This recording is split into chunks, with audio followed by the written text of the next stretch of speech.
All right, welcome to our presentation on how our group functioned, a process analysis. Our group is the Achievers, and it includes myself, Jasmine, Hunter, Giselle, Devin, Clarissa, and Omar. Our trip destination was Oahu, Hawaii, so we were the Hawaii presentation. Next slide, please. So part A, I want to talk about the project approach.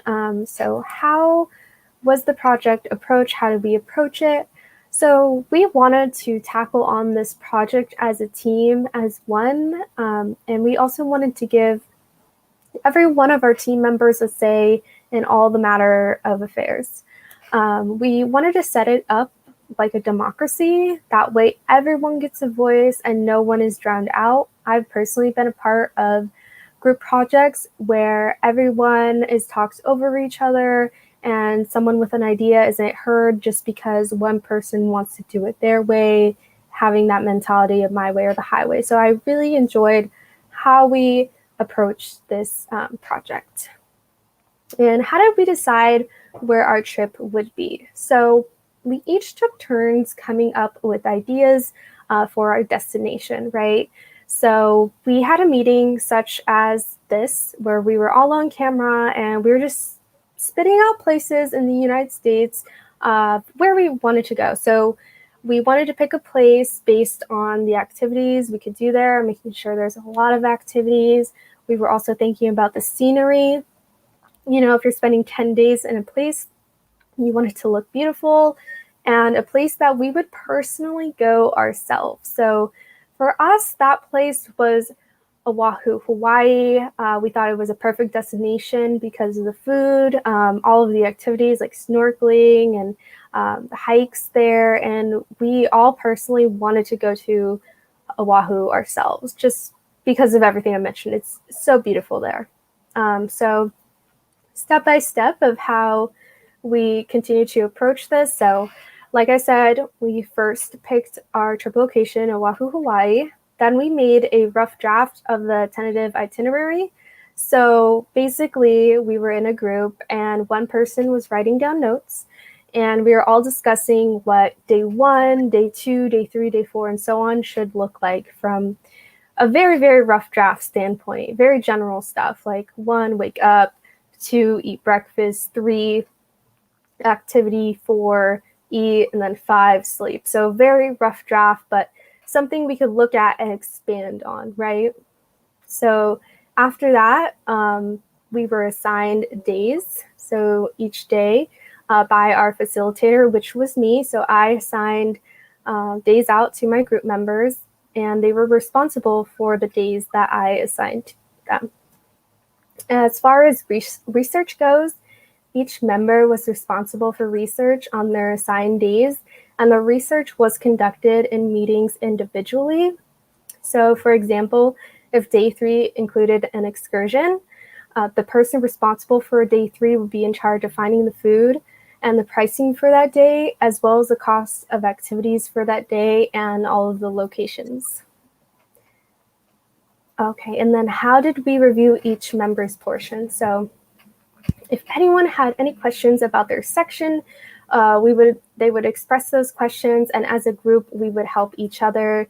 You know, it was a very open group, and we didn't want anybody to fall behind or be left clueless. So we were all able to ask each other questions, and we did do a brief review of each slide, but it was mainly the responsibility of the person to make sure that their slides had all the correct details and activities. But if they did have any questions on their slide, we would, of course, help them. Next slide, please. So for part A, continued. When it came to creating the itinerary, how did we approach it? So the itinerary included all activities, times, and pricing. The creator of the itinerary compiled the list according to the information given to them by each individual group member. So each group member was expected to provide the correct information for their individual days. And the job of the itinerary creator was to compile that information and then turn it in before the deadline. And what percentage of time did you spend or we spend on this portion? So for the itinerary, we spent a good amount of time doing research for our project up until the very last meeting before the project was due. I would say we researched 80% of the time that we were together in our groups. Next slide, please. Okay, so for part B, our presentation approach, how did you work on the presentation portion? For our presentation, we decided to work after our class meeting was over. We would go over the class limit. We also would schedule different times to meet. Like when class wasn't in session, we would meet during that time and figure out what we needed to do. How did we divide it up? So our work was divided into 2 slides per person, and it was split up by the facilitator. And did you read each person's presentation portion and critique it? For each person's presentation portion, we all gave some feedback on each other's slides and how they should be presented.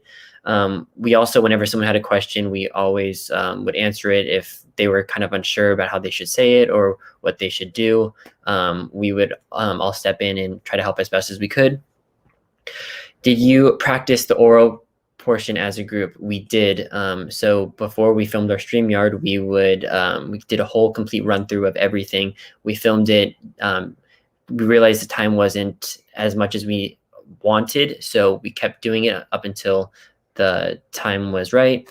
We practiced around 2 times, and once we got the time management right, we recorded a 3rd time for our presentation. What percentage of the entire project did you spend on this portion?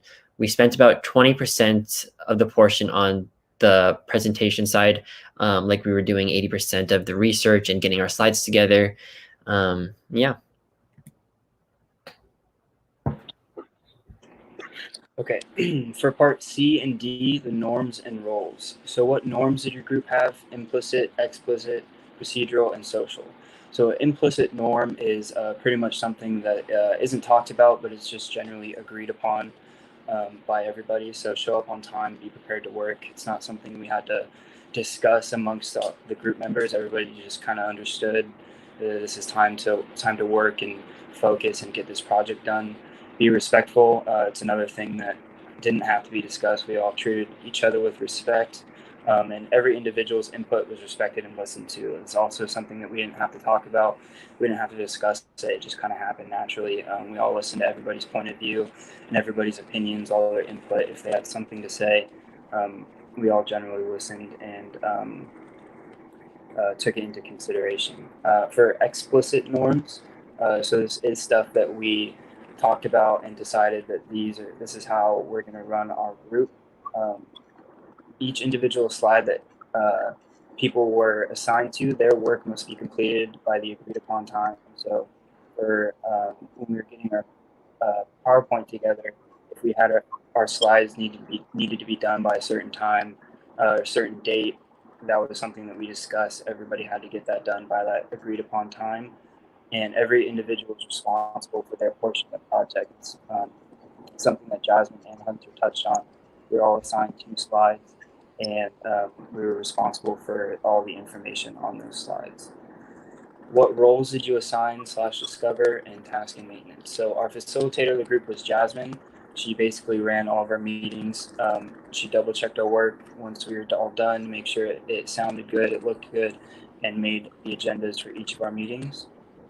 Our secretary was Omar. He was the one who documented all the time that we spent on our project. And each individual was given 2 slides, as already stated. They're responsible for researching the excursions that they would be going on those 2 days completely, arranging the itinerary for those 2 days entirely by themselves. It was all up to them. And after everyone was finished, Jasmine went back and made sure all the slides looked flush and everything matched and looked good. Okay, so for our initial evaluation, we were not fully satisfied. It was until we implemented a quality section which gave our group members better opportunity to evaluate each other. Something we believe we could have included which could have made grading each other easier was to better communicate how much work each member actually put in and if some worked harder than others. We think this could have helped us better distinguish who was deserving of what grade. Okay, for part F and G, strength and improvements, what our strength as a group was getting our work done in a timely manner. We always decided at the end of our meetings what we should bring to the next meeting. So for example, we decided let's finish all your slides by the next meeting, or go over the oral presentation part so that you're ready to present by the next meeting. In terms of what could have been improved, we could have added more photos of Oahu so we could give the audience a clear representation of what we're doing, where we are, where we're going, and how we're going to get there. We could have also added more details to the slides so that the audience could picture themselves there, or they understand what we're doing. Aside from that, we could have also reviewed and double checked each other's work more so that it looks cohesive and it looks like it wasn't put together by a bunch of separate people, and it looks like a group effort. Aside from that, we were the only group that used StreamYard. So when you're using StreamYard, it feels very casual.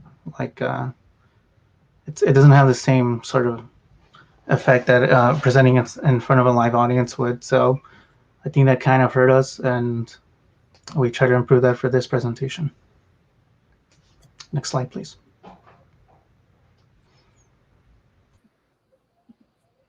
Valuation. The most valuation we learn has learning to self-management while working with a group. We choose in this the most value lesson because this is a lesson we can translate it into the real world. In the other forces, we can request and expect them to self-management and our own work in order to help our business run smoothly. Without the skills of self-management, we can fall behind, behave on your work, failing to complete the task assignments to us, or even get fired. Each time we get more improved in each of the sections from the group that we use, that each assignment, and then I believe everybody dedicated more than time that's usually it takes to complete their assignments as well.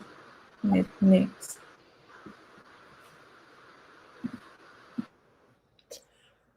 Okay, now I will be discussing about the new skills. So I'll go first with some new skills I learned from this class and this project that we all worked on. So one, I definitely learned to manage my time very effectively.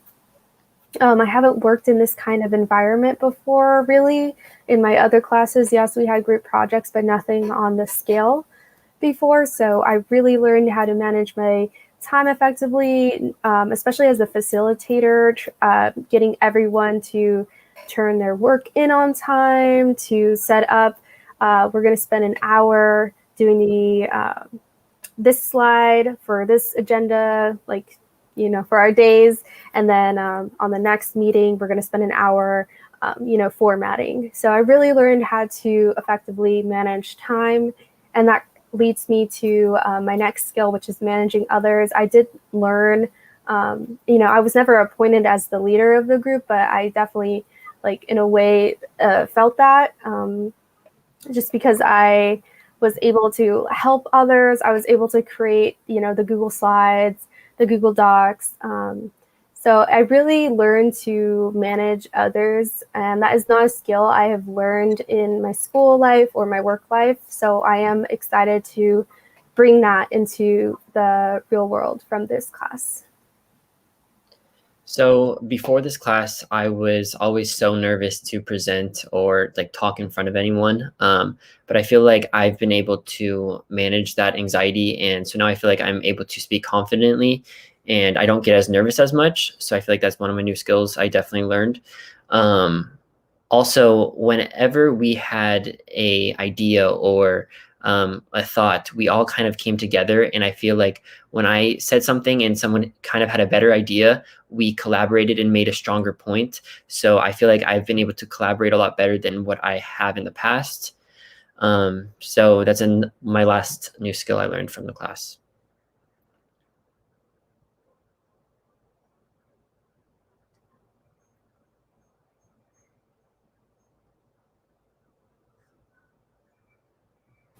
Giselle, would you like to speak about your new skill? Take the time to express myself. What's not easy has that I tap, but of course, like getting to each section with my group, it helps me a lot.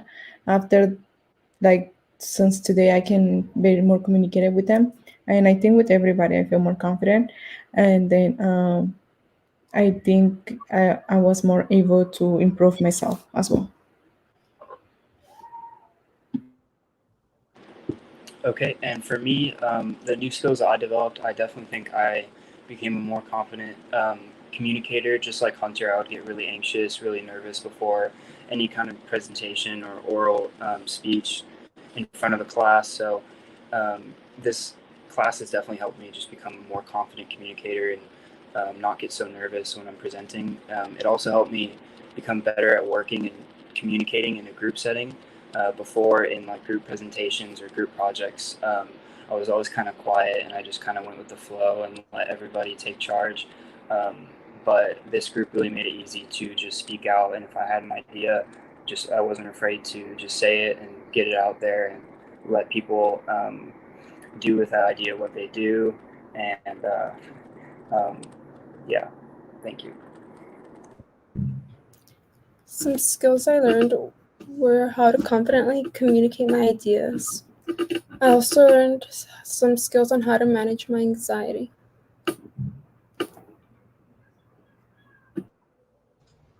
For me, something I learned about myself is that I'll sort of try to fill in roles that I don't think other people want or they're not willing to do, especially in this group where a lot of us have expressed that we're shy or anxious in dealing with groups. So that's something I learned about myself. I wanted to end this presentation with a really inspiring quote by Henry Ford. He said, "Coming together is a beginning, keeping together is progress, and working together is success."